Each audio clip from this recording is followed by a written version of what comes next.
Yes. What's going on, everybody?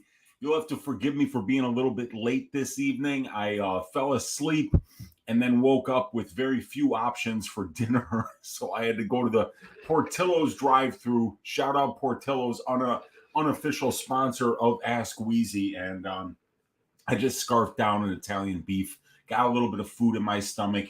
Got a little corn syrup beverage here that I usually never drink more than 2 times a year. But here we are.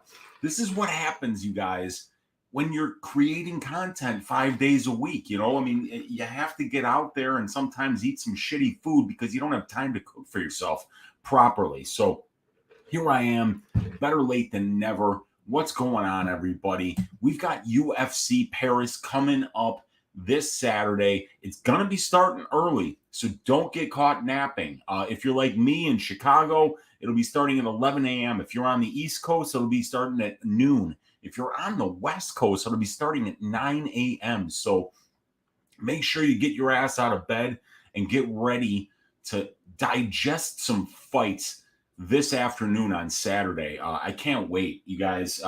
What's up with all you guys? What are you thinking for UFC Paris? Now, I took you through all 12 fights last night on Just the Tip with Uncle Weezy. I've got Abu Supian Magomedov as my ass shaving of the week this week. We've already got a Greasy 4-leg parlay, which we put out on the channel earlier this week, and that was Abu Supian Magomedov's money line, Benoit Saint-Denis' money line, the Robert Whittaker by decision, and Cyril Gane to win in rounds 4, 5, or by decision. So that's what we got for the Greasy 4-legger. Uncle Weezy's ass shaving of the week is Abu Supian Magomedov. Let's see what's going on with you guys. First one in the room, my guy Bob Spikerman's all the way from the Netherlands saying, thank you, Weezy. Love this stuff, my man. Appreciate you. Thank you for hanging out. Always love everybody that joins me Tuesday nights, Wednesday nights right here on my channel for the Greasy 4-leg parlay on Pub Sports Radio on the MMA Engine. Big salute to all you guys. Man, been a long week already, but got 3 fantasy football drafts coming up in this long weekend as well. So got a lot of work to do, everybody. Zach Singleton saying, hell yes, Unc. What's up, Zach? Good to see you in here, brother. We got Immaculate 3 saying, let's get it. Glad to be here with Uncle Weezy and the rest of the fam. Appreciate you, Immaculate. Let's get it this week, man. Kyle Kelly saying, ask Weezy in weekly routine. Hey, Unc, do you think Jon Jones comes back and beats Francis and or Stipe before that? And does that make him the undeniable GOAT of MMA? So I already think he is the GOAT. He's undefeated. He defended his title as many times as I've seen anybody defend a title. And then he just walked away from the title because he had kind of cleaned out the division. But I don't know if we're going to see this dude again, to be honest with you. This guy, there's Father Time is undefeated. We all know that. And John is getting older. I just don't know where this guy's head is at. So, and I mean, I don't even know if Francis Ngannou's ever going to fight again. This is a guy who's coming back from an injury, but he's having a very public feud with Dana White in terms of public fighter pay, things like that. And he's talking about going out and boxing Tyson Fury or something like that. So I don't know what's going to happen there, man. But I think Jon Jones is the GOAT. He was the guy that probably got me really interested in mixed martial arts, man. When first couple times I saw that guy fight, I was like, man, this kid is something else, and he's flashy and he's got a little bit of wrestling in his back pocket that he doesn't even use that much, and comes from an athlete, a family of athletes. So, I've been a big fan of Jones the entire time that he's been in the UFC, but the last 2 performances certainly weren't his best. And, it catches up with anybody. Eventually, somebody's going to beat you. But, yeah, I don't know if Jones is really looking to come back. I think he wants a ton of money to fight. And I don't think fucking Dana's interested in paying anybody a ton of money these days. We got my guy Victor De Jesus in the room saying, oi, yes. What's up, Weezy and chat? In honor of UFC Paris, I'm making French toast on Saturday morning before the fights and not going to wear any deodorant. #Viva France. That's awesome, man. That is a great way to celebrate a beautiful country in France with amazing scenery, a city in Paris that I've been to a couple times. Amazing, amazing place. Can't wait for these fights. And yeah, why not some French toast? And why not just skip a day on the deodorant, and watch some fights bathing in your own stench. I think that's what heroes do, Vic. And you, sir, you're a hero. And then this was me telling you, as we were already 7 minutes late, that I was just scarfing down the last bites of a delicious Italian beef sandwich. And we got RC Misiek in the room saying, why so many people choose Buckley to win? I think Imavov will rip his head off. Maybe under 2.5 would be the safest pick. Well, I'm picking Imavov. I'm pretty confident in Imavov. I just really love the way that this guy strikes. And I really haven't seen people get the better of Nasruddin yet at distance. And I kind of see this fight taking place in a similar fashion to how the Kevin Holland Joaquin Buckley fight took place, because it's a very similar body type that Imavov has in comparison to when Buckley made his debut against Holland. A power sniper-like striker. They're very similar, and I could see Nasruddin having a very similar type of performance like Kevin Holland had against Buckley. Now, Buckley is a guy who's got a ton of power. So we you can never really count somebody like that out. It's always a fight. But yeah, the line does seem a little bit wide. That's why I think a lot of people are on Buckley, because they're like, shit, man, you're going to give me plus 200 and all he needs to do is land one big shot, and that's really anything in mixed martial arts. You can always land that one big shot. So it's an interesting fight. I'm a big fan of Imavov. I think that he's got a very high ceiling, and I think this is a good test for him to see how he handles somebody who's got more power than him, how he handles somebody who might wrestle like Buckley did against Al Hassan.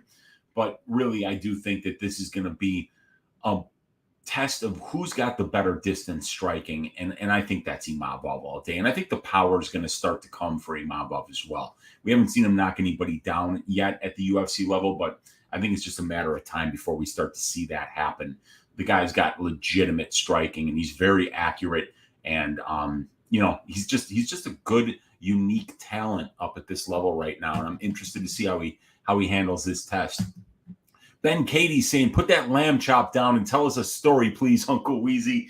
Yeah, man. Well, it wasn't a lamb chop. It was a beef sandwich, but it was a must, you guys, because if I do ask Weezy at 10:30 and then I roll out of here at around midnight or something, if I start driving around even the city of Chicago at midnight on a Wednesday looking for something to eat, pretty much most of the doors are closed and you have very limited options. So I took what was left and I did it, but don't have any stories really today, do I? If I think of a story, if some comment that I get today kind of reminds me of a story, you guys, I will I'll let you know, but I don't have one in the chamber today, Ben, but I appreciate you hanging out. Mushroom saying, what's up, Uncle Weezy? Let's stack tickets and cash early on a Saturday. Yeah, we can cash early, and then we can take the wife or the girlfriend or whoever, the mistress out for dinner, maybe some French food. Maybe I'll go to Le Bouchon here in Chicago for some steak au poivre after I stack cash tickets like flapjacks on UFC Paris. That actually sounds like a beautiful idea. Steak au poivre. That's where it's at, man. The French have got some amazing food, and one of my favorites, just either steak frite, au poivre, sagnon. So good, so good. Yeah, that would be a good idea. I like that, man. And he's saying, what's up to Vic? Vic, what's up, dude? We got Bob saying, thank you, Weezy. Love this stuff. Appreciate you, Bob. We got Vic saying, what's up, Mushroom? Hell yeah, man. And my guy Adam Rush is in the room saying, oh, yes. What's up, Adam? We got Brady saying, how good is the chocolate cake shake? I did not have that. I just got a regular Coca-Cola here. Like I say, I never do these what do you call it? These fast food drinks. But There's no beer in the fridge. I'm out of beer, and I ran out of tequila. I'm going out to get more tomorrow, courtesy of my guy Victor De Jesus. Going to be getting some Adictivo tequila. So yeah, but I've never had the chocolate cake shake from there, but I've heard everybody talk about it. And dude, Portillo's just regular cut chocolate cake. Absolutely, chef's kiss. Fantastic stuff, man. And then we got Daz Files checking in from down under. What's up, dude? Saying, oi, hi all. What's up, man? Good to see you. We got Kiwi saying, churro. What's up, Kiwi? Good to see you in here too. We got the Southern Hemisphere representing in here today, man. We got Mushroom saying, what's up to Daz Files. We got Alex Ramirez, the general, in here taking notes. Daz Files saying, what's up to Mushroom. We got Wayne saying, hey, Weezy, Makdessi money line. What's your thoughts? Nasrat, low volume, not that good of a fighter to me.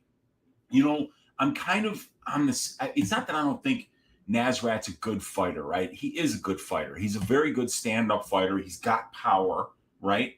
And let me see here. Let's bring this up, and let's bring up the Makdessi Haqparast. And you know what? Let me even do this real quick here, you guys. I write up all these fights. When I do stat diggers and when I do just the tip, I like to go through all the fights and kind of break it down by measurables, by experience, by finish stats and durability, conditioning, striking, offense and defense, grappling, offense and defense, and then strength of schedule. And then go through all those categories, talk a little bit about each of them, and then do a summary that kind of just says, okay, here's who's got the advantages where. And it's interesting, right? Because when you take this Makdessi Haqparast fight, this is something that reminds me just a little bit of the Woodson Saldana fight a couple of weeks ago, right? Where we've got, and let me just get 9-3. There we go.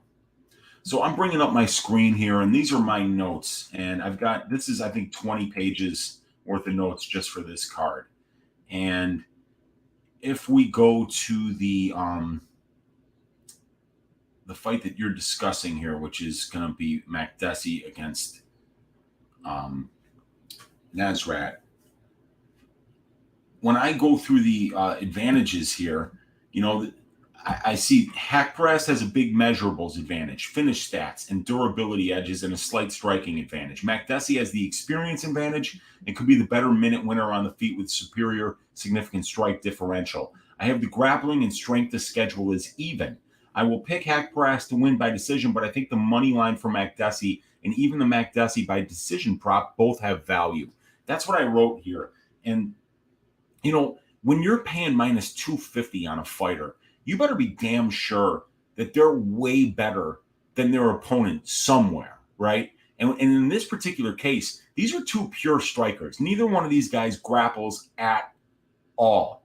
So you've got a striker versus striker matchup, and both guys are going to be very, very comfortable doing what they love to do most at the UFC level. And when we go through the props here, I'm sorry, not the props, but the stats, you can see that John Makdessi, in 18 UFC fights, right? He's only attempted 3 takedowns, and he's gotten none of them. He's getting less than 2% control time, and he's allowing less than 4.2% control time against, right? And that's on 41 takedown attempts that his opponents have a shot on him, and they've only gotten 5 of them. So Makdessi is a striker first who will do whatever it takes to keep the fight on the feet. Well, he doesn't have to do whatever it takes to keep this fight on the feet. It's going to be on the feet. Nasrat Haqparast has 1 takedown at the UFC level in 9 fights. So when you're looking at this matchup and you're saying it's a striker versus striker matchup, where's Nasrat better, right? Makdessi's landing 5.57 per minute. Nasrat lands less than that. Nasrat absorbs 4.7 per minute. Makdessi's absorbing less than that. Both of these guys have a 66% striking defense. Makdessi's more accurate, 51.34 to 45% for Nasrat. Now you say Nasrat's more powerful. Yes, but look, he's getting 0.54 knockdowns per 15 minutes. Makdessi's getting 0.42. And then you go over here to the strength of schedule. The ratio, almost identical. The total fights, leaning Makdessi. The total fights for the wins, leaning Makdessi, but the ratio leans Haqparast, but it's almost identical. You see that, you guys? These guys have fought the same level of competition. They're both going to strike. They're both prefer to strike. And neither one of them is really outdoing the other one in any major striking category here. And Makdessi is 10 years older, though, and Nasrat is going to have that 4-inch reach advantage, and he's a southpaw. So that's why I think Nasrat wins the fight. I think that reach advantage is going to be significant. I think he's going to probably be landing the more eye-catching strikes. But am I laying minus 200 on him? No, man, not even close. I would not lay that. I don't think Nasrat is that much better, where I have to say that I think that he has to win this fight 7 out of 10 times in order for me to break even. I could see there being a bad decision somewhere. You know, that's the one thing. Whenever you have the plus money side and it goes to decision, you can always kind of smile a little bit, because even if your guy lost the fight, the judges might help you out, you know?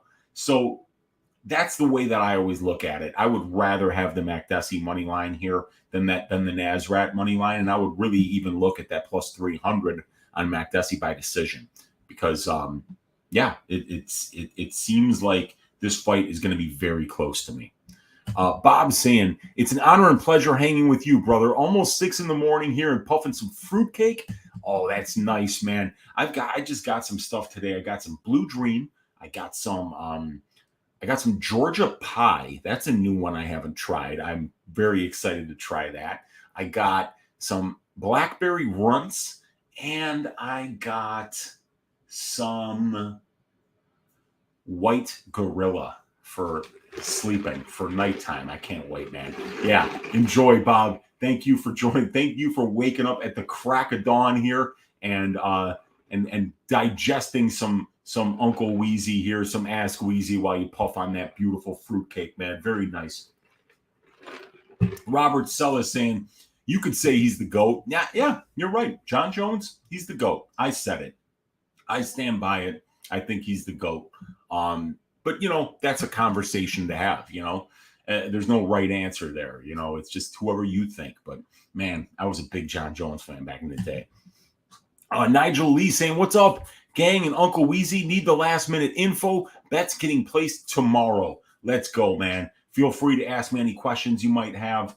And, by the way, these stats that you see here, they're available for free. If you go to the description of this video, the link should be in there. I hope I put it in there. You guys let me know if I did put it in there. But if I didn't, you can find it in the description of just the tip. But I will put it in the description of this as well. But if you want early access to these stats, join the Patreon for only $5 a month and do it after midnight your time, because the first of the month is always the best day to sign up for somebody's Patreon, because they charge you beginning on the first of the month. So I've already got UFC 278 stats here, or 270, whatever it is. It's the Chimaev Diaz event. We got Chimaev Diaz. We got Lee versus Ferguson. We got Aldana versus Chason. We got Johnny Walker versus Ion Kutalaba. Kevin Holland versus Rodriguez. We got Dawodu Rosa, which is going to be a banger, man. Abdul Rahimov against Almeida. We got Dennis Tialulin against Pickett. We got Fat Collier against Fat Barnett. We got Norma Dumont against Danielle Wolf making her debut. Chad Anheliger against Haley Alatang. And we got Melissa Martinez versus Elise Reed.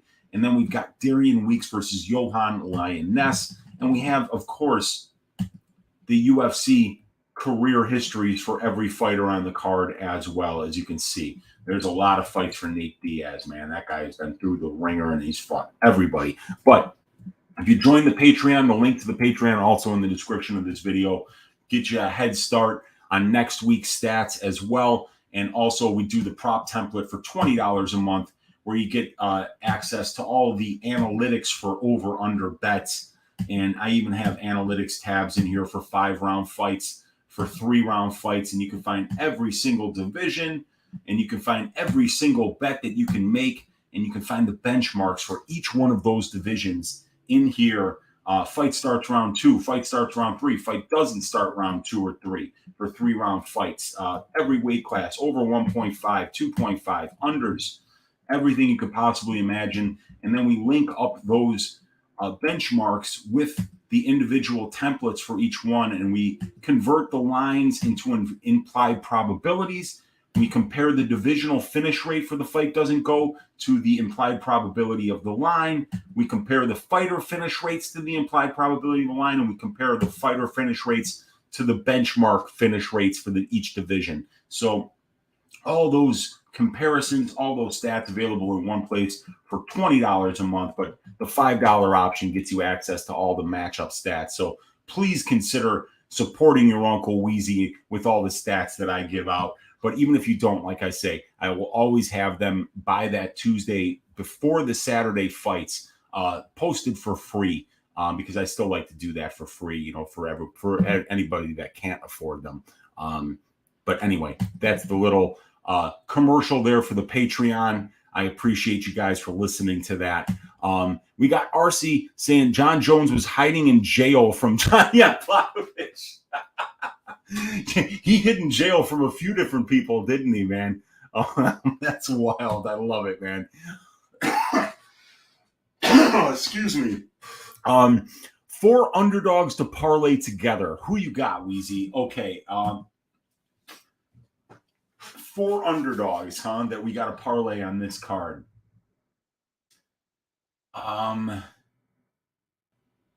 Okay. Maybe Nathaniel Wood. I could see putting money on Makdessi. I could see potentially putting money on Quinones, but I am picking Taha. Buckley's a fairly live underdog. Perez is a fairly live underdog. But I'll tell you something, man. In UFC 279, there are some live underdogs that I would rather do a 4-leg parlay for underdogs for UFC 279. I would give you Macy Chiasson, because I think she can clinch up with Irene Aldana. I think Daniel Rodriguez is actually live at this number against Kevin Holland. I think Johnny Walker's live against Kudalaba. I think and Heliger Alateng is going to be a great fight. And I like Erosa. I think Erosa against Dawodu. I think Erosa is going to give him some problems, man. So there's some good underdogs on the next card, but if I'm trying to put together a 4 underdog parlay on this one, it's just slim pickings. I do have a bet on Aylin Perez. I got her at plus 275. But I would say I would look for other plus money spots in terms of over-under bets and things like that. But man, Makdessi, Aylin Perez,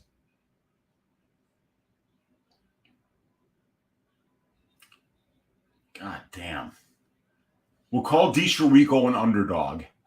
Okay, but it's about even. So DiChirico and Nathaniel Wood. That'll be the 4-1 that I would do.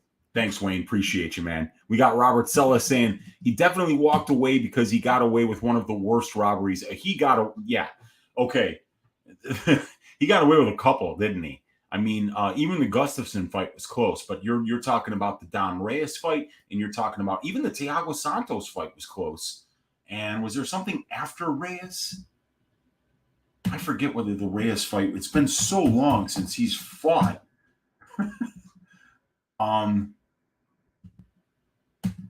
Jones.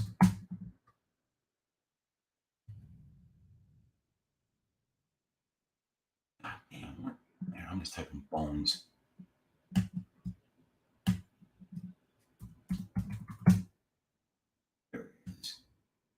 Yeah, the Reyes fight was the last fight. Yeah, and that was a bit of a robbery. The Santos fight was very close. The Gustafsson, the first Gustafsson fight, very close. But yeah. I'm with you there, Robert. Mushroom saying, Nigel Lee, what's up, Nigel? And Nigel saying right back to Mushroom there. We got Wayne saying, Buckley seems real live to me. I'm tripping, Weezy. I don't know, dude. I don't know if you're tripping. But dude, he's live because of the power, and the numbers are there, right? If we look at Buckley versus Imavov, when we in on this, right? Let's zoom in on these power numbers, right? Nasruddin Imavov has never knocked anybody down. Joaquin Buckley's getting 1.44 knockdowns per 15 minutes, and he's landing a knockdown on 2.5% of the significant strikes that he lands. So that means that he's landed 5 knockdowns in only 7 fights. So yeah, there's some power there. And he throws 10.81 per minute while his opponents are throwing 7.57. So that's good. But it's just Imavov's way more accurate, right? And it's Buckley who's been more chinny. It's Buckley who's actually been knocked down, while Imavov has never been knocked down. And I don't think there's going to be a lot of grappling in this fight. So I think it's going to be, the accuracy of Imavov and potentially the minute winning, where you see that he's landing 4.29 but only absorbing 2.23, while Buckley lands 3.74 and absorbs a little bit less than that in 3.42. So it's going to be an interesting fight for sure. But Buckley is, dude, anytime that you got a guy with that kind of power, they're live. They're live. Anybody can land a big shot in MMA. But when you're talking about men's middleweights, if that percentage goes up, because those guys hit hard. So, yeah, I hear you, Wayne. I'm just not going to get there with Joaquin, but I don't hate anybody that's taking the shot. And I don't have money on the Nasruddin side. I feel like the line is a little bit wide. We got Daz sending out good vibes to all the crew. Victor, Nigel, Moneybank Locks. We got it here. We got Uncle Weezy for president. I'm the man. I appreciate that, Wayne. But that job, I don't want that job, man. I don't want that job. It's just too, I'm corrupt enough for that job, guys. I can't do it. Daz Files saying Imavov better all around, but Buckley explosive. Yeah, that's he ain't been KO'd yet. Yep, that's right. That's right. But Buckley has. Nigel saying, what's up to Daz Files? We got Otis Burton saying Imavov is in the parlay, hedge with Buckley first round KO. Yeah, that's not a bad idea, man. That's not a bad idea. I like those hedge spots sometimes. Like, there's a couple of them here. Like, you can bet big on Gane if you want, and then just hedge with Tuivasa KO, because that's his only path here. And I on the Saint Denis fight, I have Saint Denis in a parlay, but I hedged off on that parlay with a 1/8 of a unit on Gabriel Miranda by first round submission at plus 1,600. It's literally his only path to winning the fight is the snatch up an armbar or get snatch onto a submission in round number 1. That's how he wins all of his fights. That's going to be the only time that he's really dangerous, because he's taking this fight on short notice, and he's not a guy that's known for his conditioning in the first place. So, yeah, that would be one of the good hedge spots. And when you have an idea of a good hedge spot, it's a good way to play off a bet just a little bit, to make sure that should it go tits up, that you got the most likely event should that happen, hedged off of. We got Vic saying, hey, Weezy, if you were to make a max bet on this card, what spot would you choose to do that? What's your most confident play? That's a good question. Magomedov, I'm confident about. Benoit Saint Denis, I'm confident about. I'm confident about the Benoit Saint Denis fight not going to decision. The only thing that bothers me is that Miranda's only been finished in 1 of 5 losses, and we know that Benoit Saint Denis is very, very durable as well. So that worries me. But like, fight doesn't go to decision at minus 215 on FanDuel, Vic, would be something I would consider max betting. Benoit Saint Denis at minus 225, I would have considered max betting, but that train has sailed, so to speak. And so, yeah, this is, I think that the Saint Denis Miranda fight doesn't go to decision as a potential max bet. Abasubian Magomedov, probably not. You know what? What is that over 2.5 in the Vettori Whitaker fight, Vic? Minus 270 on the over 2.5 is something that I would really keep my eye on. We know, shout out my guy Glenbot, who talks about when there's 9 of 10 fights that have went over 1.5 or went to decision. These guys, 8 of their last 10 fights have went to decision. And the only ones that didn't were Whitaker got knocked out by Israel Adesanya and Carl Roberson got subbed by Marvin Vettori. But when these guys are fighting the high-level fighters that they normally fight, guys like Hermanson, Till, Cannonier, Holland, Izzy, Costa, Gastelum, those fights are going to decision. So I would think that the over 2.5 is a very safe bet for the co-main event. Vettori is not known to be a finisher, and Vettori is also one of the most durable men on the planet Earth. So I would probably say this fight going over 2.5, Benoit Saint-Denis Miranda fight doesn't go to decision would be my 2 favorite bets that I would consider max betting, Vic. And we got Vic saying, "What's up to Daz Files?" And we got Daz Files saying, "The last story was so good, you'll need a month to think of a better one." Yeah, man. You know, the thing about the story time with Uncle Weezy is there are so many stories that I could tell you guys from college that, are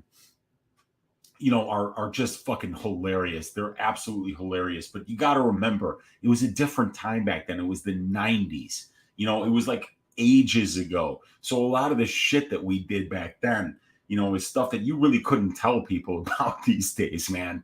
And, like a lot of stuff that's probably not, YouTube friendly, in terms of like, I could probably get a strike on my channel if I told some of these stories, man. But I've been to Mardi Gras twice.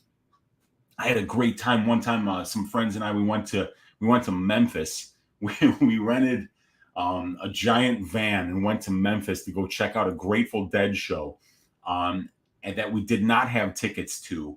And it was it was an absolute shit show. And that story has about 5 branches to it where just amazing things happened, amazingly funny things happened. And but it's all drug related. It's all shit that I probably couldn't be telling on YouTube. So I have to really kind of think, what stories, would translate well for this channel, because I've got some real doozies, man. But like I say, they almost all involve illegal drugs. So it is what it is, man. We got Cash of Puzo saying, "Weezy, you're the GOAT, man. I appreciate you, Cash." We got Daz File saying, "I like the bit where you gave the guy the stink eye." Yeah, dude. I farted on the dude, and then I just turned to him and just gave him the dirtiest look, man. He was absolutely terrified. It was one of the most satisfying moments that I've had in a bathroom in my entire life, Daz Files. I appreciate you. Mushroom saying, "Jordan round 3, like a Chinese massage parlor. Wood will get beaten, finished at the end."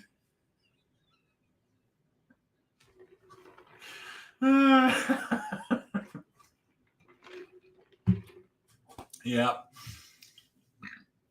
That's awesome. It's awesome. And I do Jordan round 3. It seems you kind of have to make that bet no matter who he's fighting. The guy's performances in round 3 have been absolutely unbelievable. Robert Sella saying, "I think Wood will give Jordan big trouble with the speed advantage." That's something that I've been hearing talked about a lot. Go and watch Jordan's fights. He's fucking fast. He's not going to be at some kind of massive speed disadvantage here. He's just not. Jordan is very fast. He's fast for the division. When you watch his tape at 145, you'll hear Cormier talking about Jordan's just too fast for him. He's too fast for him. Jordan's fast too. The problem is that Jordan's got crazy power for featherweight. There are only 2 guys right now at featherweight that are landing more knockdowns per 15 minutes. And that's Josh Emmett and Giga Chikadze. That's it. Jordan has got serious power. And his submission game is really good. The dude is a black belt. He's a Brazilian Jiu-Jitsu black belt. He doesn't really wrestle, but he's got great, get-ups, and he's got good submissions. So very interesting fight. I'm on Jordan. I'm picking him to win, but I can't get to the money line because I really do believe that Wood is very live, and he might be at his right weight class now because I've heard that the weight cuts were really rough for him at 135. So we'll see, man. Very, very interesting fight. Fantastic way to kick off the main card in Paris because these guys are going to bring it, man. And we got Banana Boat Float saying, Big Uncle Weezy. What's up, Banana Boat? Good to see you in here hanging out. We got RC saying, I heard Nasrat has a bad head injury going on, so it might be a suspicious fight. Somebody else was saying that one of these two guys had a hamstring injury, torn hamstring, and I don't remember whether it was Makdessi or Haqparast. I think somebody said something about it on Monday or maybe even on Sunday during Stat Diggers, and it seems like an eternity ago already. So I don't know what's going on there. But yeah, if Nasrat, even if there is whispers about him being injured, it's another reason to just say, man, minus 200. Even if you're on Nasrat, it doesn't mean that if you're not going to bet him, you have to bet Makdessi. Just you don't have to bet the fight. I just don't think that line. I'd be surprised if he looked minus 200 here. I get the feeling that the people who cash Nasrat tickets aren't going to cash the tickets because Makdessi winds up sleeping. I think they're going to be like, oh God, I cashed it. Like deep breath. Like, oh boy, maybe I shouldn't have made that bet. Very close decision, maybe even a split decision. Because if that happens, that's never a good way. It's not a good way to get your heart going, man. It's just bad when you lay minus 250 and you go into a split decision. You're like, God damn it, man, I made a shit bet. So you got to watch out for that. And that's why I'm staying away from Nasrat here. And if the line keeps moving, I might even take a little shot on Makdessi. He really impressed me in the Bahamondes fight. I'm not as high on Jordan as others, to be honest. Yeah, that's cool, man. You don't have to be high on him. You don't have to be high on him to appreciate him, though. I mean, Jordan's fights are fantastic. He reminds me a lot of Erosa, where Erosa's never in boring fights, and they fought each other, and they had a great fight, those two. These are really good. This is a really good matchup. It's really good matchmaking. But you look at these Jordan wins, man, and they are aging extremely well. The Burgos win, the Venata win, he beat Burgos. That was bullshit. But yeah, the Venata fight, the Ewell win, the Rojo win. These are good wins, man, and I really believe that, he should be 4-1 in his last 5 fights. In addition to that, Erosa, he was winning that fight before Erosa decided to go to the wrestling. And it was just a brilliant move. It was a great adjustment by Julian Erosa to go to that wrestling and to use those long limbs to lock up that choke. And yeah, he got Jordan in that Darce, and that was it. But I really do like Jordan here as a fighter, very exciting fighter, and this is great matchmaking because Wood's extremely fun to watch. Such a good one. Mushroom well played. So yeah, it was. It really was. We got Lauren Williams waving. We got Chris Calanza saying Uncle Weezy dropping science this evening. Chris is one of my fraternity brothers from way back in the day, man. I could tell you some stories about that prick. But he's got kids, so I'm not going to do that. Adrian Taha, ring a ding ding with a massive donation saying, to Uncle, I have never been able to catch you. The pod is way off for me. Just wanted to pay my respect. You and Brady the dudes, you're the man for supporting the show, Adrian. I appreciate you an absolute ton. Thank you so much for the donation. Keeping the lights on here in your Uncle Weezy's studio. Ring a ding ding, man. More money than we're going to see all day, man. I appreciate you, Adrian. That's awesome, dude. Thank you so much. Lauren Williams saying the gorilla. And then she's saying the runts will make you clean the house. They're blackberry runts, though. So I don't know, if they're going to actually make me clean the house or not. But I know that the gorilla is going to Woo! That's what I'm going to be hitting after I get all done here today, and just going to melt into that couch and just sleep. I can't wait, you guys. And we got Kiwi saying, "Sure, Adrian. Hell yeah, man. Thank you, Adrian. Appreciate you, and appreciate you just stopping in, man. It's awesome to have you here." Keith Offenlock saying, "Good evening, Uncle Weezy. Thoughts on Quinones as a confident dog this week?" So here's the thing with Taha. He's powerful, he's got a lot of power, and he's a decent wrestler too. Like he does have a wrestling background. He's on a wrestling club. But really what it is with him is that he lands with power. He's won both of the fights where he landed a knockdown in the UFC. He won the Bruno Silva fight. Now that got overturned due to him pissing hot for an illegal diuretic. And then he beat Boston Salmon very quickly. But then the three losses, they came to the Smiler, Nad Narimani, Morozov, and somebody else really controlled him for a ton of time here. And it was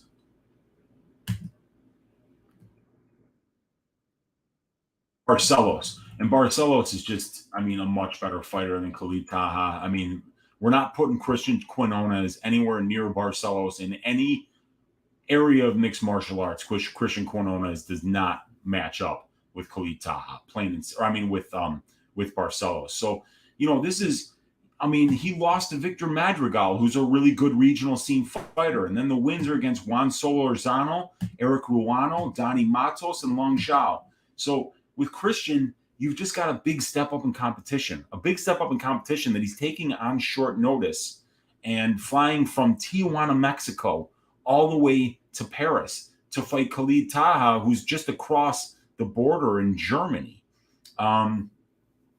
So with Taha, you've got a lot more power. With Taha, you've got a much better strength to schedule, and he's the more experienced fighter. So Christian Quinones is going to have to win minutes on the feet, and he's going to have to wrestle. This is the key number here, you guys. Khalid Taha has allowed almost 50% control time against. 16 takedowns he's given up in 42 attempts. But we got to remember, right? This is 42 takedown attempts that Khalid Taha has seen in only 5 fights. So he's getting more than 8 takedowns attempted per fight against him. And think about this.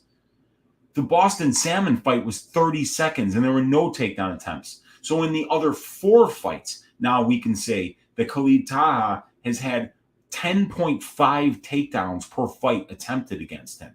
Is Christian Quinones that kind of a wrestler? Is he a chain wrestler? I don't think so.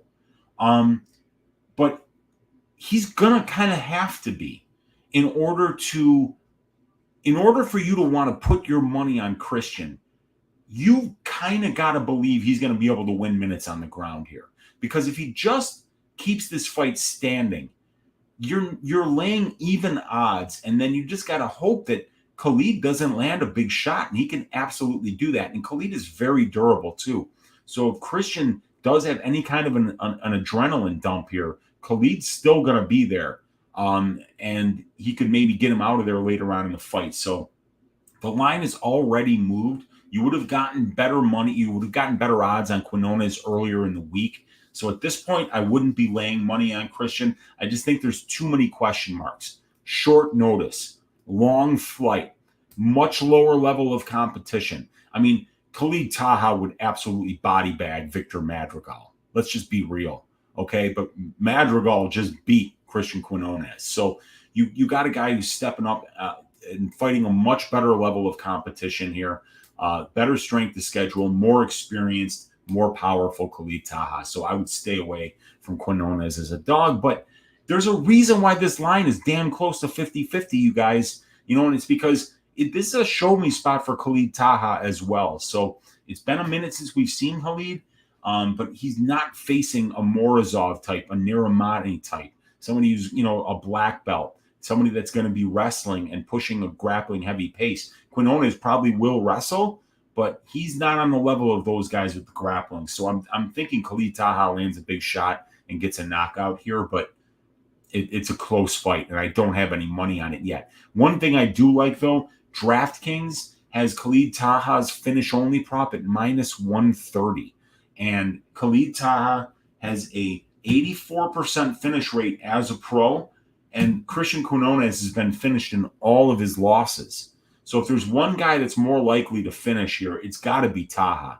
He's not taking the fight on short notice. And he's also very durable, as he's only been finished once in 4 professional losses, and it was by submission.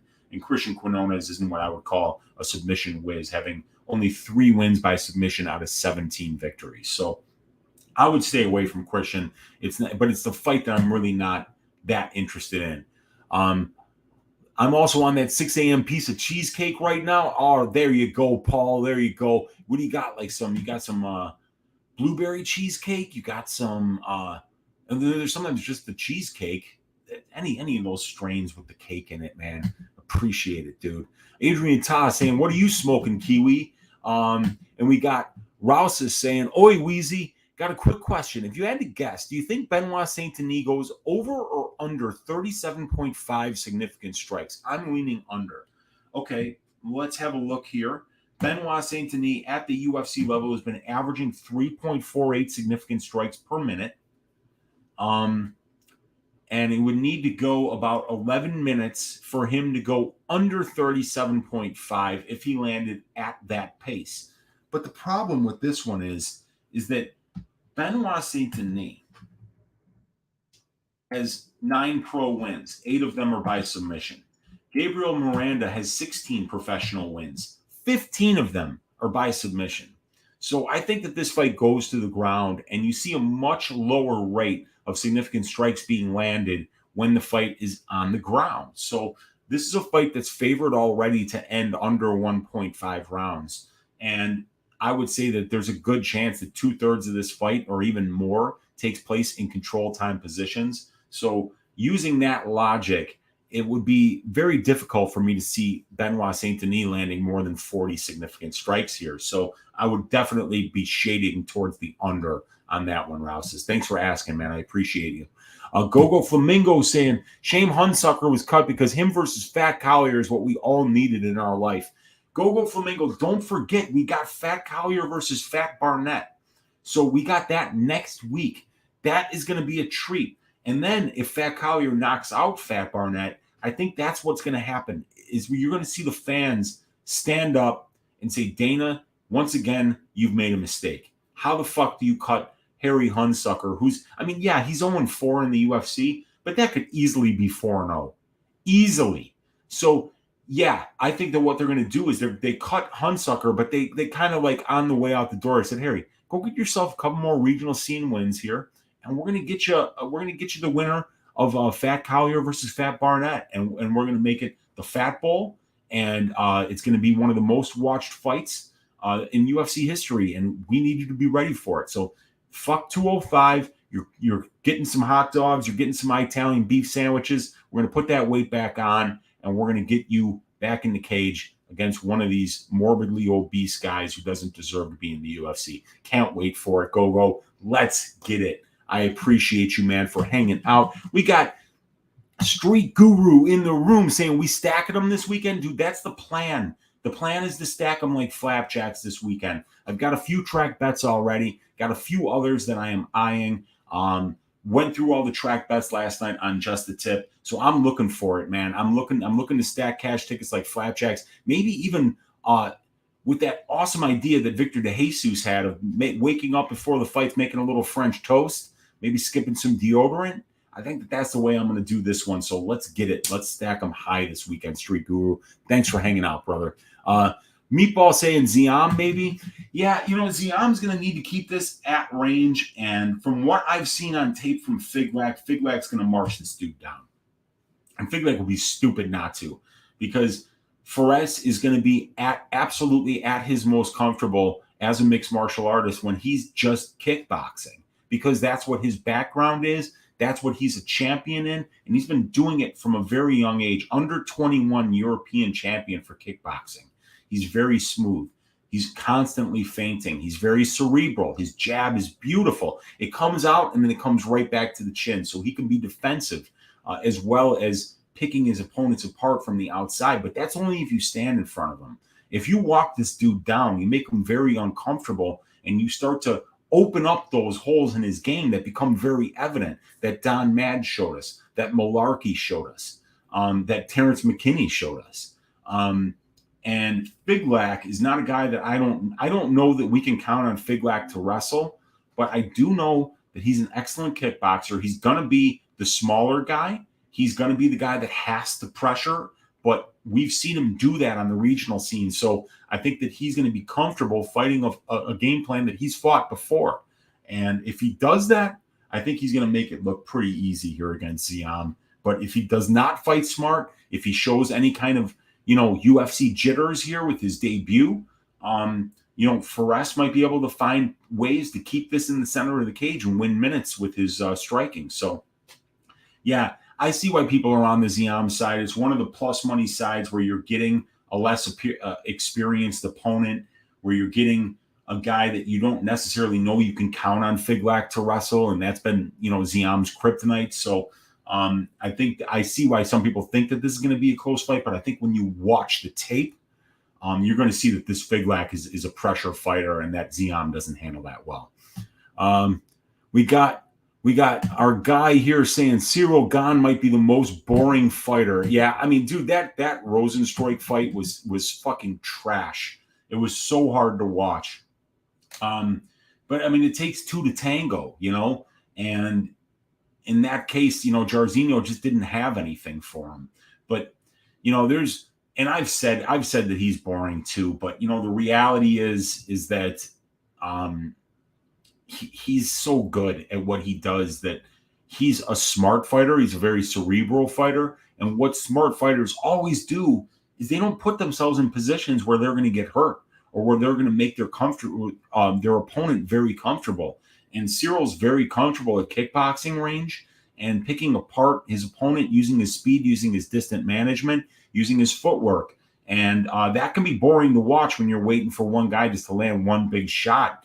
And that's not going to happen in Cyril Gane fights. So, this is going to be potentially a slow fight that goes the full 5 rounds. We'll see. I'm picking Gane by 4th, 5th, or decision. That's where I got a 1-unit bet at plus 140 on him. But I'd be surprised if he got Tuivasa out of there any earlier than that. I think he's going to take his time like he always does. Dope Space Cowboy saying Figlak feels like a lock. Yeah, I mean, but he's a debuting fighter here. So we got to hope that he can rise to the occasion here. But the kid certainly looks like a very good fighter. His technique is insane for his size. Yeah, it is, dude. Gane's technique is insane for his size. His athleticism is ridiculous. And when you combine that athleticism with an already really good kickboxing game that he came into mixed martial arts with, then it's just about learning how to keep the fight standing and, maybe learning how to do a little bit of submission grappling and wrestling for when maybe things aren't going your way in the stand-up. But I don't think you're going to see a lot of people win minutes off of Cyril Gane standing up. Not in this UFC. We got Bob saying, thank you, champ. Sounds like you got some nice grass over there, man. I'm actually still awake because I work until late hours. Okay, so you're not waking up at 5 a.m., but I get you, man. I know how that goes. I spend a lot of nights up until 3, 4 o'clock in the morning, man. That's definitely a good way to spend your very, very late night, early morning is just smoking on something nice that kind of lets you drift off into dreamland. And let's see, we got Buckley, last opponent, shit himself for real. I saw it from the front row. Who was Buckley's last opponent? It was holy shit, Duraev. Did Duraev shit himself? Nah, because he did beat the shit out of Duraev though. I've seen a couple people shit themselves in there. Humberto Brown shit himself against Gabriel Benitez. It happened to Justine Quiche against Felice Herrig, and I think it's happened on the regional scene. But yeah, that's nasty when that happens, man.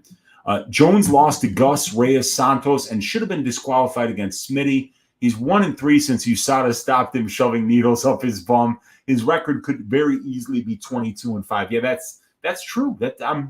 I got nothing to say to that, Gogo. The Reyes fight super close. The Santos fight super close. The Gus fight super close. And yeah, and he needs Smith in the head while he was down. And if Smith had pulled a Diego Sanchez like Diego did against Pereira when that happened, just pulled an Aljamain Sterling. That's what you do, you know. I mean, like, that's the veteran move. Smitty didn't do that, but Smitty's got a very apropos nickname in Lionheart. The dude is an absolute scrapper, and he wasn't going to win a title like that. He's that's not Anthony Smith. I mean, he's a fucking true warrior, Anthony Smith. So yeah, but yeah, I'm with you, Gogo. There's that, you know, there's definitely that. I still think he's the GOAT, but you know, it's not exactly an argument, man. Try ask for big out on the RC Musiak saying big out on the Figlag versus Ziam, no decision. Do you think it's a good pick? What is that at? The decision, no odds for Figlac. They think Figlac's the more likely finisher here. Figlac scorecards, no action, plus 125. Or that's Ziam, and it's Figlac minus 155. No decision. Okay. Oh, you know what? You're not talking about the finish only prop. You're talking about the fight doesn't go to decision at plus 250, right?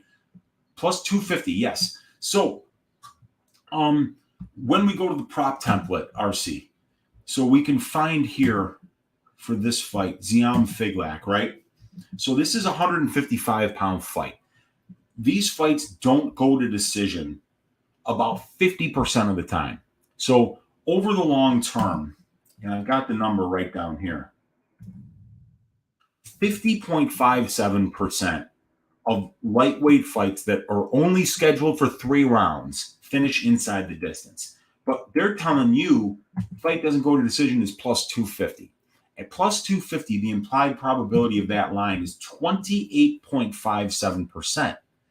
So when we compare it to the benchmark, when we take that, what is the finish rate for 155-pound fights that are 3 rounds? And we say it's 50.57%. When we subtract the 28.57%, we see we're getting a 22% edge when we compare the benchmark to the implied probability of the line.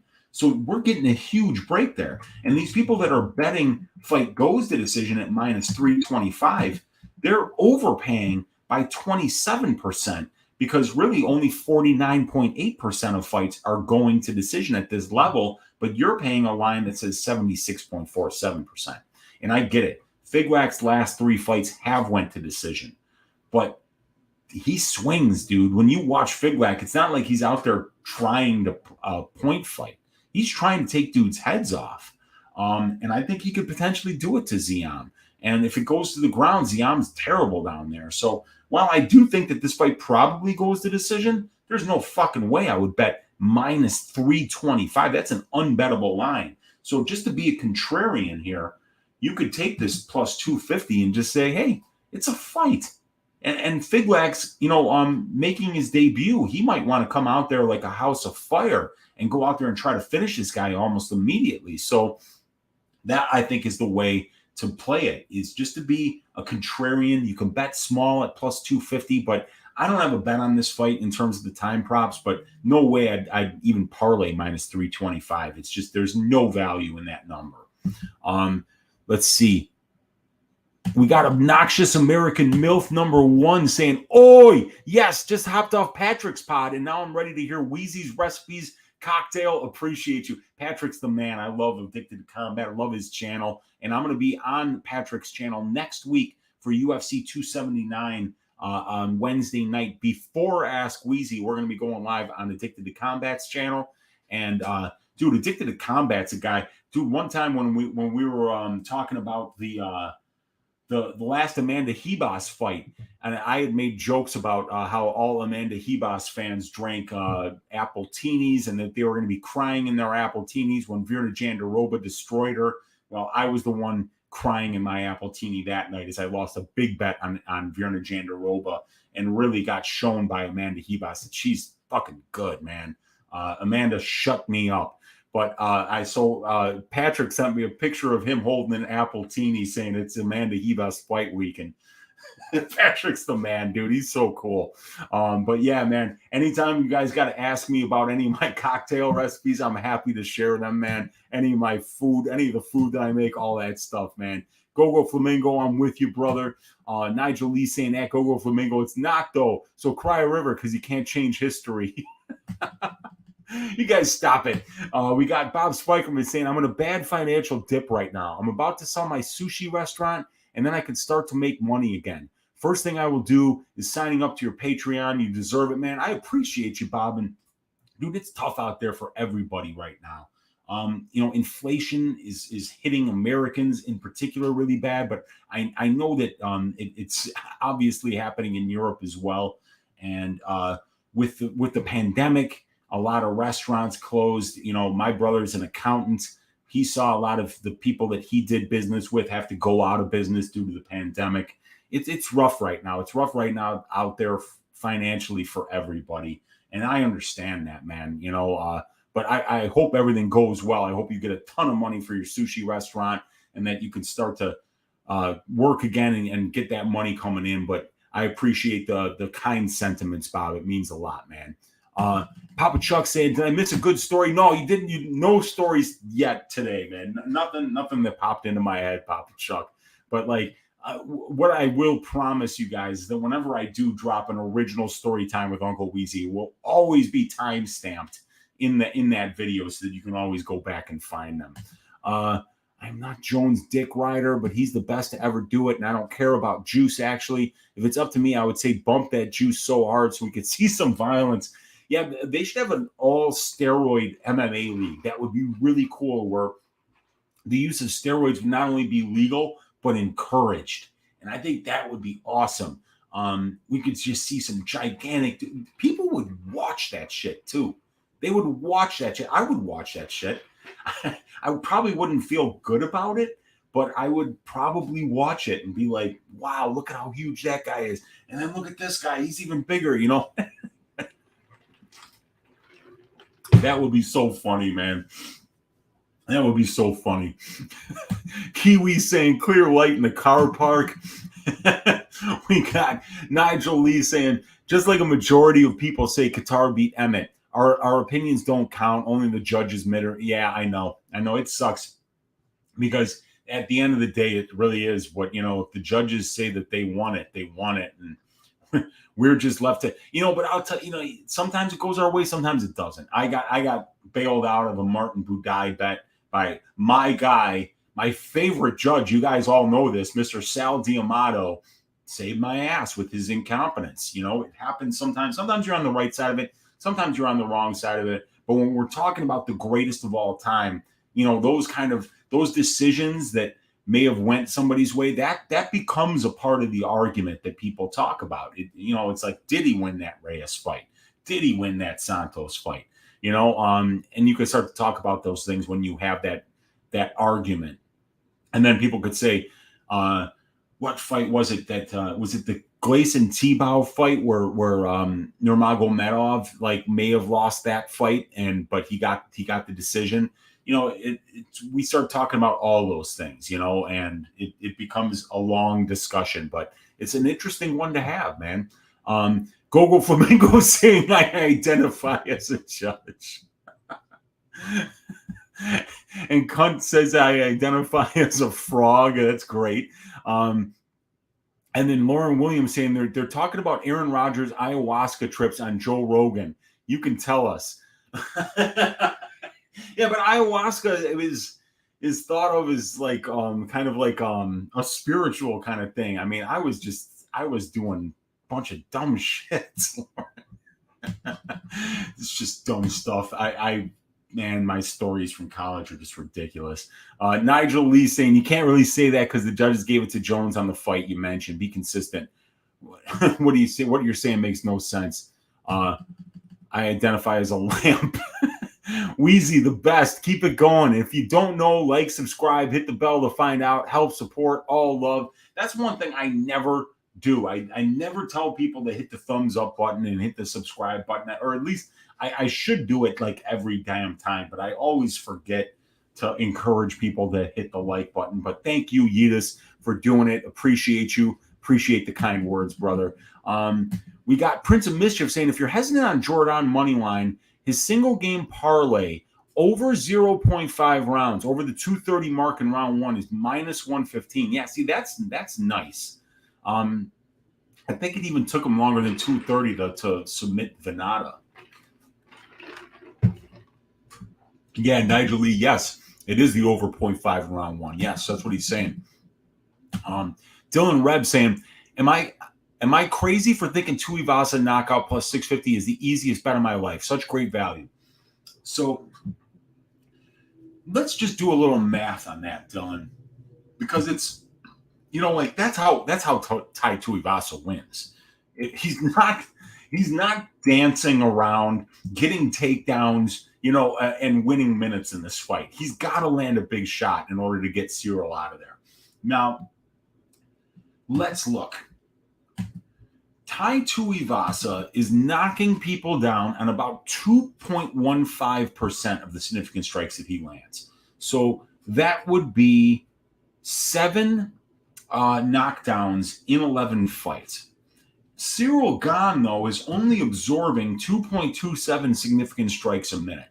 So how many strikes would Tai Tuivasa need to land in order to kind of get to that point? He would need to land about 46 strikes for us to be able to say there's that chance that he gets that knockdown, because he's landing a knockdown on about 2.15% of the significant strikes that he lands. So he would have to land about 47 significant strikes in order for him to be right about that level where you say it's about even odds that he lands a knockdown or not. But Gane is so hard to find, so 2.27 per minute after 10 minutes, that would be about 43 significant strikes. So I kind of feel like Tuivasa's got about 2 rounds of power in him, and he's going to have to land that shot. I would try to find Tuivasa by first round knockout or by second round knockout. Play both of those, because I think that once that time is over, Cyril Gane's going to be impossible for Tuivasa to find. He's not athletic enough. He's not fast enough. He's not accurate enough to go out there and find Cyril Gane in the third round when he's already tired. So I think Tuivasa first or second round knockout. And I don't hate anybody that's taken a plus 650 flyer on Tai Tuivasa to land one big shot. It's a heavyweight fight. Anything can happen. But yeah, I think that if we look at the numbers here, we see it's not very likely. 63%, 62% striking defense for Gane. Absorbing about 2.25 per minute. It's going to be hard for Tuivasa, but and don't forget too, look at who Gane's been in there, right? Francis Ngannou is the most powerful mixed martial artist on planet Earth. Then there's Derek Lewis, who might be the second most powerful mixed martial artist on planet Earth. Jairzinho Rozenstruik's top 10, and Volkov's top 10. And this guy's been in the cage with these guys. Junior Dos Santos, one of the best boxers to ever do it, and in the heavyweight division. So he's been in there with all these guys. This Tuivasa fight is really nothing new for Cyril Gane. He's been in there with everybody in the division that's got scary fucking power. And none of these guys have even had Gane hurt. So Tuivasa's got a serious uphill climb here. I think Cyril Gane's going to absolutely get the job done, but I think he's going to have to take his time and be very responsible and very defensive early in this fight, and make sure that he doesn't make any mistakes to wind up, in the pocket with Tai while he's swinging hammers, because it doesn't matter. It doesn't fucking matter how good Cyril Gane is. If he gets landed flush on the chin from a UFC heavyweight, he's going down. So very interesting fight. Can't wait for the main event, but I don't know if I would be betting Tuivasa other than first or second round knockout. Backstab of 47 saying, Unc, what line would you set for a fight between Jalen Turner and Guram Kutateladze? Wow. So Guram is very underrated, even though he's 1-1 in the UFC. But I mean, he could be 0-2. He could be 2-0. He could be 1-1. He's in very close fights. But Jalen Turner is a fucking problem. He's just a massive problem. Look, Guram is extremely low volume.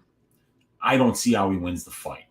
I would probably line Jalen Turner, open it around minus 175. Because when you're fighting somebody much bigger than you, you need to be proactive. And that's one thing. Guram Kutateladze does absolutely nothing. Now, he's a great kickboxer, but he doesn't do anything. He's very low volume. So in order for Guram to be at his best, he kind of has to hypnotize his opponent and drag them into that low volume fight where his feints, his accuracy, and his ability to land with power can take a close fight, bring it to the judges' scorecards, and say that dude landed the heavier strikes in Guram. But Jalen Turner is not going to wait for him. Jalen Turner is not going to be not doing shit, staying at range, waiting for Kutateladze. Jalen can walk him down. He can manage distance very well. Very difficult. Jalen Turner is a very bad matchup for anybody in this division that won't wrestle and wrestle constantly. I think that, somebody like Sarukian would be a fucking problem for him. Mateus Gamrot would absolutely be a problem for Jalen Turner. But if you're talking about a guy in Kutateladze who's pretty much a pure kickboxer, nah, man, it's a terrible match. Look what he just did to Brad Riddell. I mean, Brad Riddell would probably beat Guram, and Brad Riddell didn't even last a round with Jalen Turner.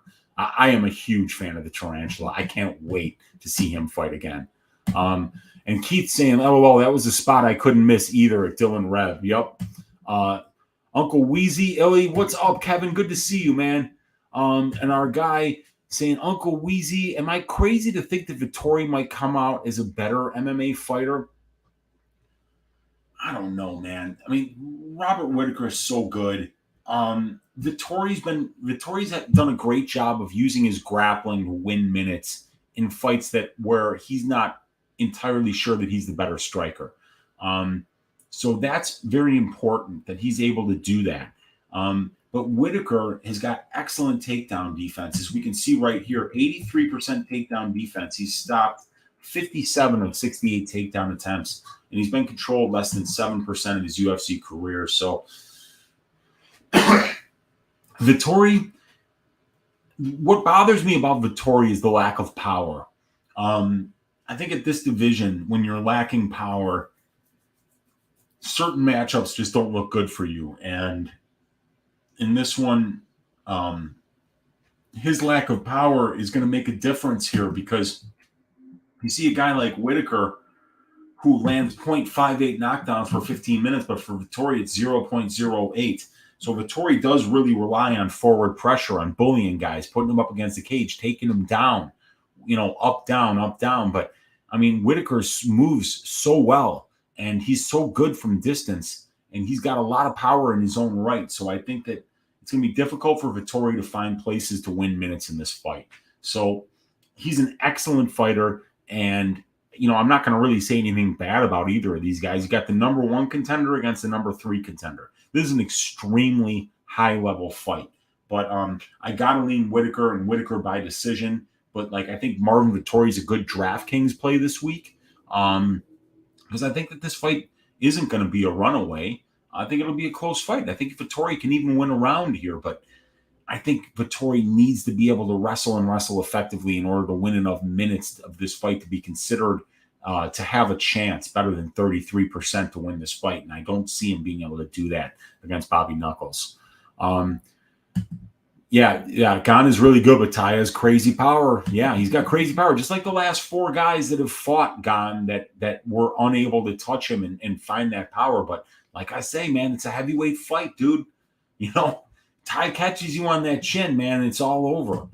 David Dennett saying the Wheeze on Prize Picks, over under significant strikes is 68.5 for Nasrat and 60 for Whitaker. Feeling over on both. Okay, so Whitaker's landing 4.45 significant strikes a minute, and Vettori's absorbing 3.48. So if we split the difference there, and we say that Whitaker lands 4 significant strikes a minute, at 15 minutes, we're looking at 60 significant strikes. So over under for 68 for Nasrat and 60.5 for Whitaker. So I could see Whitaker landing that, but I think it's going to be very close. You know, when you've got two guys with big sample sizes of data, those are the lines that are going to be right on. And then if you look at Makdessi, Haqparast, Makdessi's landing 5.57. Nasrat lands 5.17. Both of these guys are good defensively, but they're both absorbing over 4 significant strikes a minute. So I could see Nasrat landing about 4.5 for a minute here. That would bring them up to about 67, 68. I think both of those lines are right about where they should be. I could definitely see over for both. I don't see a lot of grappling happening in either fight, but I would be a little more confident about Nasrat landing 68.5 than Bobby Knuckles landing 60.5, but I think both of those lines are right about where they should be. Gogo saying, I got Gane by KO rounds 3, 4, 5 at plus 550. Do you like that? Do you? I do. I do like that. I think that's really good. I've got Gane 4-5 decisions, so I think that he's more likely to get the win late in this fight, and I think the third round is certainly live for him as well. That's when he knocked out Derek Lewis, and I kind of see this as being a similar type of matchup here. But yeah, I do like that at plus 550. I think that's a really good line. Am I picking Nasrat? Nasrat is my guy. Yeah, I'm picking Nasrat to win, but I would not bet him at that line. That's what I'm saying, Tristan. I really do think that Nasrat probably wins a unanimous decision here, but Makdessi's very live, and he's good at the same things that Nasrat's good at. But Nasrat's 10 years younger. He's got a 4-inch reach advantage, and he's the more powerful striker. I think when you add up those 3 attributes, it makes it more likely that Nasrat wins the fight. Am I giving him a 66 to 70% chance to win the fight?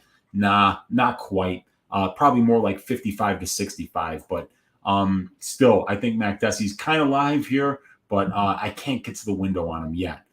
And Blackberry is a good strain, Lauren. Yes, it is. Mushroom saying live resin vape cartridges. There you go, man. Those will get your brains booted for sure, man. Jesse Galanti saying, how do I see the Gane Tuivasa fight playing out?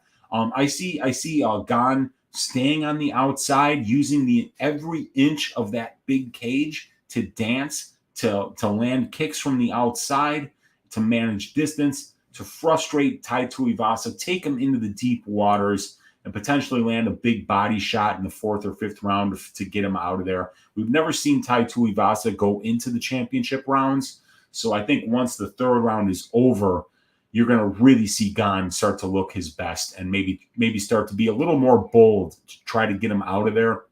But I definitely see Cyril Gane winning this fight, 4th, 5th round decision, something like that. Maybe even in the 3rd round if he looks dominant. But that's how I see this one definitely taking place. And then we've got Brian taking notes in here with the fire and everything else. I appreciate you, man. We got Addicted to Combat saying, just got done working the stream. What's up, Unc? Good to have you in here, Patrick. Always good to have you in there. And as I said, I'll be on your stream next Wednesday, my man, and I'm looking forward to it. Nigel Lee saying, at Uncle Weezy, what do you think of Bobby Knuckles' talk of moving up? Seems like his mind is not right and into this fight. I'm betting Vettori. I think he's on the rise. And Robert Whitaker seems out of it mentally. Yeah, dude, when you start talking about your plans for after the fight, before the fight happens, talking about moving up to 205 like you're going to go through Marvin Vettori like a hot knife through butter. I mean, God damn. I mean, Vittori's been in there 8 rounds with Israel Adesanya, and Izzy couldn't stop him. So I don't know why Bobby's talking like this, but maybe he's just a little bit bored. Don't forget, Bobby Knuckles started at 170, and then he moved up to 185. So moving up to 205, it just seems like a really bad idea. But I always say that the skill level, as the weight goes up, the skill level goes down. And I think there are some guys that when they do move up, especially at 185, 205, when you do move up from those weight classes, sometimes you're just going to find like my skill is going to be too much for my opponent. And that could be the case here, man.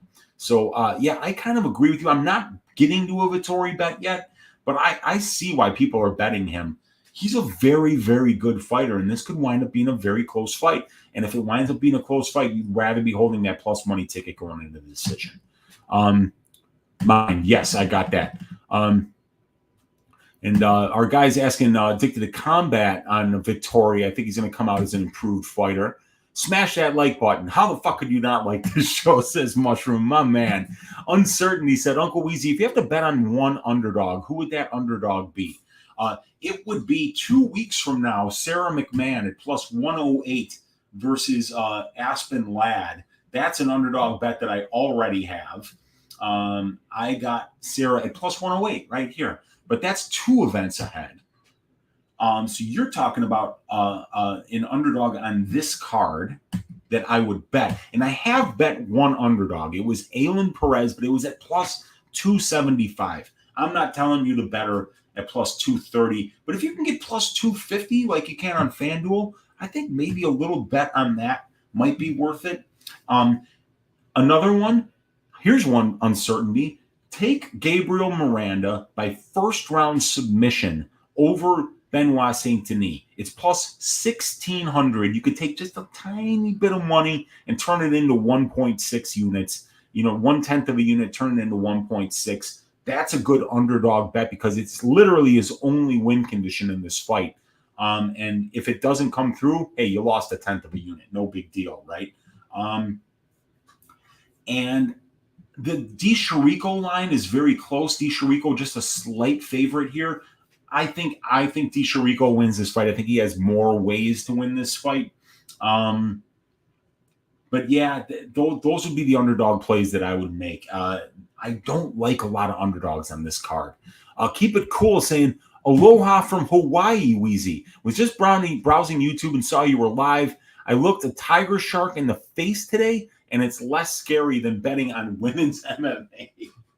Yeah, dude. I'll tell you something. Lately, with the women's MMA, I've just been playing the big plus money underdogs, and I've been cashing like crazy, dude. It's been nuts. Love doing that because, it just seems like the variance in these fights are so bad that you have to be very, very ballsy in order to lay juice on women's MMA. So, it is scary. Keep it cool, but enjoy yourself in Hawaii. I don't know if you're from there or not, but man, enjoy yourself. I hear it's absolutely beautiful out there. Go out there, snorkel, swim with the sharks, and have some fun, man. Cole Stein saying, "Oi, everybody, let's stack French crepes, French toast this weekend. Let's get it, man." That's a great idea, Cole. Bananas and Grapes saying, "Hello, Uncle Weezy." What's up, Bananas and Grapes? Good to see you, brother. Fender Jazz saying they have that PED league. It's called PFL. That's right. They have the PFL drug test is a sheet of paper that says, do you take PEDs? Then you have to check either yes or no. And then under that, it says, please be honest. So, that's the drug test there. I'm with Vettori all day. If Australians couldn't use the internet, you wouldn't be seeing anyone dick riding him as hard as possible. Vettori has better career trajectory and will be out wrestling.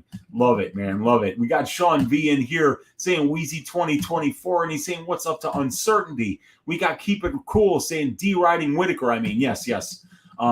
We got our guys saying, I think you are right at Fender. I always wonder why PFL fighters always look so red. Yeah, those guys are on the juice. No question about it. We got Finesse LaFleur saying, you think Aylin Perez is a solid underdog? I mean, at plus 275, I think she's live. Some of the stylistic things worry me about Aylin in this fight because I think Stephanie's going to be at her best when she's in the clinch, and Aylin kind of loves to be in the clinch. But Aylin's a decent wrestler, and I think her striking is actually better than Stephanie's, and she's got good top control, ground and pound, even though she's beaten nobody of any. Her wins are just, there's nothing there. But at least she's doing it convincingly, and she's really beating the shit out of these women that don't belong in the cage with her. So I think that at plus 275, It was a very solid bet. I'd make it again. And I can arb out now for a guaranteed profit if I want to. But I think the line's going to keep moving in favor of Aylin Perez here, as I think she's a live underdog. And I'm never really scared to take a plus 275 dog in women's MMA. I think if you do that every damn week over a year, you probably wind up about 30 fucking units. It's crazy how that goes. But I think she's a solid bet at plus 275, but I'm not telling anyone to run to the window at plus 208 or plus 230. Plus 250 maybe still, but yeah. Will Imavov dominate Buckley, asks Grayson. I think he can. I think he's got the tools to in the stand-up to do what Kevin Holland did to him. I really think that it could look a lot like that fight, but with Joaquin Buckley, you have somebody who's got transcendental power, and you can't be too confident when you're picking against somebody who wields the kind of power that Buckley does. But yes, I do think Imavov wins this fight and looks good. I think the combat saying to our guy, I think money line should be closer, but I feel comfortable with the Whitaker decision prop. Yeah, I do too. It's in my four-legger. Identify as a cat. But you know who doesn't identify as a cat? My cat. And Sean V saying Tuivasa ain't winning. I mean, I tend to agree with you, Sean. I mean, but always, Sean, we always have to go into these heavyweight fights just saying, it's a heavyweight fight, man. And you just never know. I mean, there's banana peel events that happen all the time. I mean, look, Harry Hunsucker is 0-4 in the UFC. Let that sink in, Sean. He's 0-4. This dude should probably be 20-0, one of the greatest fighters of all time. But even Harry Hunsucker has found ways to go out there and lose. So if Harry Hunsucker can lose, Cyril Gane can lose. But I'm still picking Cyril Gane. I've got a bet on him to win by 4-5 decision. And yeah, I mean, if Tuivasa knocks out Cyril Gane, my jaw is going to be on the floor.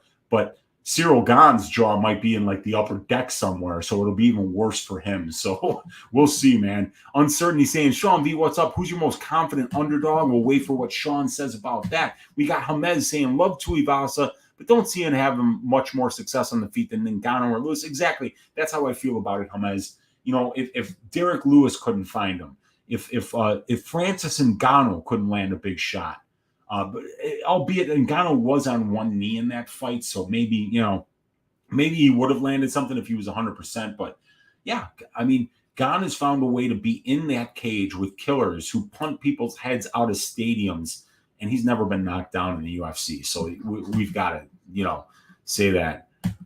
Uncertainty. Why am I liking Vettori so much? By decision. Okay. We got Prince of Mischief saying, I still can't believe Leon landed that kick. Round 5 KO. What the fuck? I should have sprinkled 3, 4, 5. Luckily, I didn't bet Usman because his line was too much. That's got to be a crushing blow to end your night. Yeah, the last leg of the Greasy 4-legger was Usman 4-5 or decision. So it would have been horrible for me had Jay Perrin not come through. So I lost that line of the parlay, and then I also lost Paulo Costa by knockout. He didn't get the knockout. So, I would have loved to have cashed that 4-leg parlay, but 3 of the 4 legs didn't come in last week. Perrin was very close, and Costa looked like he could have knocked out Rockhold, but Rockhold had his hands on his knees after the first round. But that's MMA betting for you, man. Sean saying Vettori's going to bully Bob Whitaker to a decision. That would be something, man. And you're asking who's uncertainty confident about. We got Pellegrosso saying that's a killer spreadsheet. You scraped all that accurate data and dumped it into a formula. Yeah, I mean, I wish I could say that I scraped it, Pellegrosso, but I didn't. I'm an old school guy. I did a lot of data entry, and I was just doing it as like a passion project for a while. But after I was doing it for a while, I realized I had most of the UFC already. So I just built the whole database out from there. But I've scraped the fight data from Wikipedia, but I didn't scrape it. I just cut and pasted it and then sorted it in Excel. And I've got a fights database that I've separated all the 3-round fights from the 5-round fights. And then I separated out by weight class. And then from there, you can get all the metrics in that prop template there that allow us to be able to. So I created the metrics by going back and getting all the data. The data, I went back to January 1st, 2013. So everything in the last 10 years of the UFC is in there. So yeah, and then I built everything into this. Like this, you could see here, it's just sell D43 minus D8. And D43 has the under 1.5 benchmark right here. And then it subtracts it from, because this is the implied probability, so it just subtracts that from the benchmark, and you get the 10.86% difference. So I'm really proud of the work that I put together in this prop template. I think it's a great tool for anybody who's doing a lot of time prop betting. $20 a month, you're not going to find anything like this that has literally all the analytics separated by 3 and 5 round fights by weight class, and then compares it against all the other metrics, does all the mathematical formulas of turning this plus 230 into 30.3%. We got a big ass formula over here that I had to derive and then write in there in Excel. This thing took me like a good month to put together, so it's something I'm very proud of. That's why I started the Patreon. We got PG saying, honestly, if I had that line, I'd pile on Guram. Oh yeah, I mean, dude, Guram's a good kickboxer, but I mean, I don't think he's taken down Jalen Turner, and I think that that's the best way to get Jalen Turner uncomfortable, is to make him wrestle, because that frame at 155 is just very difficult to deal with, and he's just landing with a ton of power. You got this twisted. You're saying, well, maybe I do, man. I've missed a lot. I've lost a lot of bets. I've been wrong a lot, Pete. And Uncertainty saying, I think Buckley might get it done. And Sean, he agrees with that. Prince of Mischief saying, as part of your template, you should add how many times the fighter has won as a favorite or underdog to see if bookies ever price them properly. Jan as an underdog is 8-2 or something. Yeah, dude, it's crazy. There's definitely more metrics that I'm going to be looking to build into these templates to just have all the analytics in one place. But I appreciate the heads up on that, because that is something I'd like to do as well. Elbow cough, virtual hug from Bananas and Grapes. We got Uncertainty saying Buckley done it a few times when he was the underdog. Prince of Mischief saying, hope that's not too much. I don't want to be overwhelming. Sorry. No, you're not being overwhelming at all, man. It's not. I mean, it's a good idea, dude. Any kind of analytics that we can have, give us another signpost and another way to make decisions using data. Jesse saying, wondering about the over in the Gane fight. So I like the over in the Gane fight because stylistically, Gane is a guy that does take his time. Now the over 1.5 is minus 188. I love that.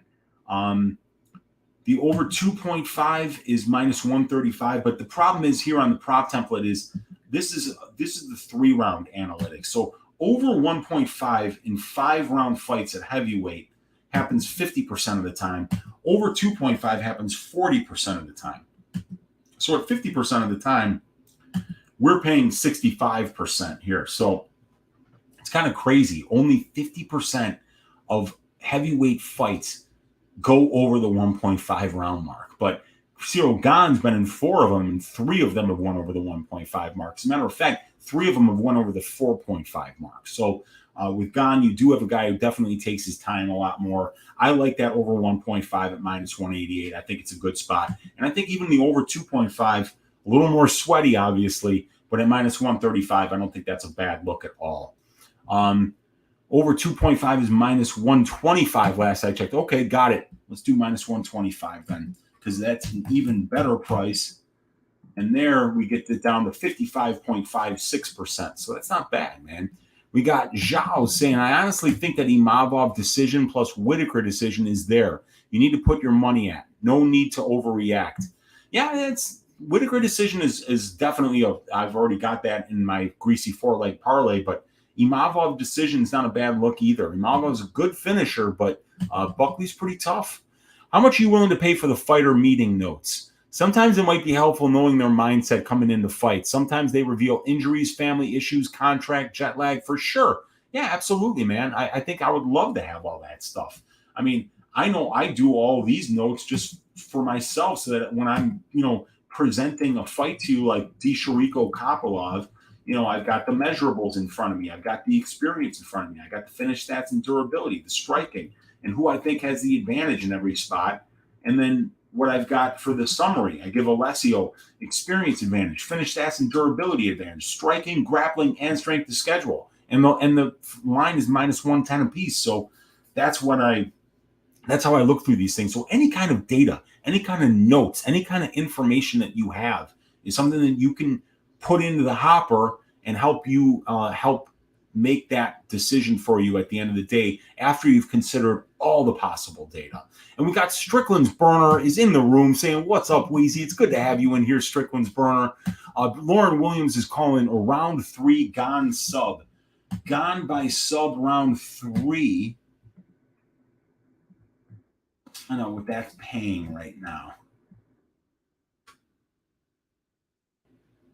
Gane by TKO round 3 is like plus 1100. Tuivasa KO. We gotta get the subs here. So Gane by submission in round 3 plus 4,500. Ship it. Lauren Williams. Put 1 unit on that to win 45 units, and then you can go buy yourself a brick of something beautiful to smoke yourself to sleep with every night, because that would be an absolutely huge hit. Gane third round submission plus 4,500 on FanDuel. Book it. Hamez saying, sweet. We smokers in here? Didn't even realize slapping on a bong as we speak, Jen. It's nothing like mixed martial arts and a weed smoke. I'm right there with you, Hamez. I agree 100%. Strickland's Burner saying, thanks for the content, you goat. I appreciate you, man. I appreciate you for hanging out, man. It means a lot. Weezy, do you still get hyped as fuck for big fights since you've been watching for so long? You don't. No, I still get hyped, man. And it's certain fights, right? Like, I can remember a year and a half ago when Romanov fought Espino. I was so hyped for that fight. Someone like Ricky Simon against Jack Shore. I was really hyped for that fight. When Aldo fought Dvalishvili before that fight started, I'm like, this is going to be fucking awesome. Didn't wind up being a great fight, but I still do get hyped, man. Sometimes they put together a matchup and I'm like, oh, damn, that's going to be good.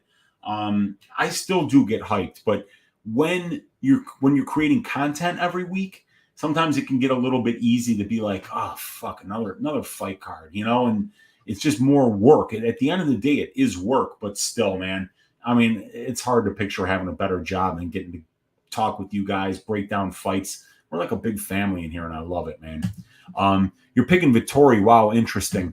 I'm not picking Vettori. I'm picking Bobby Knuckles, but there are Sean V and those guys. Some of those guys, they do like Vettori as an underdog, and I get it, man. I absolutely get it. I have D. Chirico here in Russia for 2.06, easy money. Yeah, I like D. Chirico. I think he wins this fight, man. Isn't it better to take Sarah McMahon by decision? Aspen is durable, and Sarah doesn't really hunt for finishes. Well, that line isn't available yet. But I just wanted to get Sarah McMahon at plus money because, Aspen Ladd, her striking is terrible. And she does her best work when she's on top. But nobody's getting on top of Sarah McMahon. And Sarah McMahon, I mean, her wrestling is so fucking good. It's so good. I'm a big Sarah McMahon fan. So when I saw that she was fighting Aspen Ladd and then it got canceled about a month ago, I was going to wait for that line to reopen and jump on Sarah, and that's exactly what I did. But yeah, Sarah McMahon by decision would be a great way to play it for sure. Pelly Grosso saying WMMA is the easy cash. Stead bread, go to the cards. Yeah, that is a good way to play it, to play those overs. If it's low-level WMMA, playing violence is worth it. Sam Page, third round KO. McKenna sub round 2. Liang Na under 1.5, always for sure. Those are good. Those are definitely good rules for sure. Prince Mischief saying Ty plus 700 is worth a sprinkle. Heavyweight is volatile, and at plus 700, why not? Gane's hands are low, and Ty can blitz a KO. Sure, that's how Ty wins. He's not wrapping up a triangle choke. He's not going to throw up a flying arm bar or do an Imanari roll for a leg lock. Ty's coming to swing hammers, man, and that's how he wins the fight. G Money saying, where are you located, Weezy? I'm in Avondale, a neighborhood of Chicago. I'm the north side. And we got Pelly Grosso saying Tuivasa is going to defend Gane's attacks and counter with dynamic athleticism. It's going to the cards. Gane by unanimous decision. I could see it going to the cards. I mean, obviously, it's a heavyweight fight. only 21% of heavyweight fights that are 5 rounds actually see the scorecards. But Gane's been to the scorecards in 3 of his 4 heavyweight fights, so very interesting. And I just started watching, and he was talking about smoke. Haha, my kind of conversation. Appreciate you, G Money. Finesse LaFleur saying, what fights do you think are the least likely to go to decision this weekend? Benoit Saint-Denis versus Gabriel Miranda. Probably the Gane Tuivasa fight, just because it's a 5-round heavyweight fight, and those things finish in, according to my analytics, heavyweight fights of 62 5-round heavyweight fights since the year 2013, 49 of them have finished inside the distance, 79%. So I'd say just based on that, it's likely that the main event finishes inside the distance, simply because Tai Tuivasa has never been past round 3 in his career. And if I had to pick one more, I'd probably say Magomedov Stoltzfus or Jordan Wood, just because I think it's going to be super high volume, but probably Magomedov Stoltzfus would be the other violence bet that I would make. Dad Father saying, best combo ever. Bake this shit watching motherfuckers kill each other. Hell yeah, man. I'm hyped for Damon Jackson. Oh, shit. I didn't even know that was happening, Vic. That's a fucking sick fight. I'm a Damon Jackson fan, and I'm a Pat Sabatini fan. And if you're a fan of grappling, you should be creaming your jeans for that matchup, because that's going to be a very, very good one. Gogo Flamingo saying, speaking of hyped fights, does the UFC hate El Kukui, or does he hate himself? It would be nice to see him get back on track. Yeah, it would, man. And that's another one of my favorite fighters of absolutely all time, El Kukui. How could you not love Tony Ferguson? That guy's fights were so much fun to watch, so incredible. So, but Father Time is undefeated. Mixed martial arts doesn't have happy endings, and Tony Ferguson isn't going to have a happy ending in this sport. Very few people have the wherewithal to go out on top. And Tony's on a 4-fight losing streak, guys. You know, this is what the end of a career looks like for great fighters. Look at BJ Penn. Look at a lot of these guys that just went out on a lot of losses. Anderson Silva, you know, being able to hang them up at the right time is something that so few fighters do. And Tony has been fighting absolute killers his entire career. And, you know, he's moving up a weight class here. Li Jingliang can give him the kind of fight that I think Tony will thrive in. And I'm really looking forward to seeing him get back in that cage. And I'd love to see El Kukui get another win. We got Prince of Mischief saying DK should have props for what color Bruce's tie is. I'd be betting that every week, man. That would probably get fixed. And the Dad Father saying, yeah, I got Leech round 1 or 2. Big Leech fan. Yeah, I'm a big Leech fan too. But I'm a big fan of all of you guys that have been hanging out here tonight on Ask Weezy. 57 of you guys hanging out. I appreciate each and every one of you. Thank you so much, Adrian, for the donation to the channel. Much love to you. Much love to all 57 of you guys hanging out here late on a Wednesday night. It's the first of the month. Time to join the Patreon if you haven't already. $5 a month gets you access to the early stats for next week's UFC 278 card. Hamzat Chimaev versus Nate Diaz. My content is done for the week.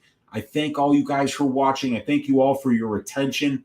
Big shout out to my guy Lou Betje from the MMA Engine. Just recently had a heart procedure. He's been having a recuperation period, which has been very difficult on him. Just wanted to send some love his way. Big shout out, Lou Betje. Quick recovery. And all you guys out there, say what's up to Lou out on Twitter.